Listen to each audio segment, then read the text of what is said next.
বলে ফেলি, কিন্তু আবু জেহেল বুঝছে ইলাহ মানে কি, আবু লাহাব বুঝছে ইলাহ মানে কি, এজন্য সে নেয় নাই। কথা বুঝতে পারছি?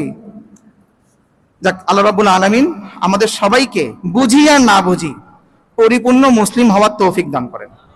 আল্লাহ পাক বলছেন, ইয়া আইয়ুহাল্লাযীনা আমানুত্তাকুল্লাহ, হে মুমিনগণ তোমরা আল্লাহকে ভয় করো হাক্কা তুকাতিহি, যেমনটি ভয় করার দরকার। ওয়ালা তামুতুন্না ইল্লা ওয়া আনতুম মুসলিমুন, তোমরা পরিপূর্ণ মুসলিম না হয়ে মরো না।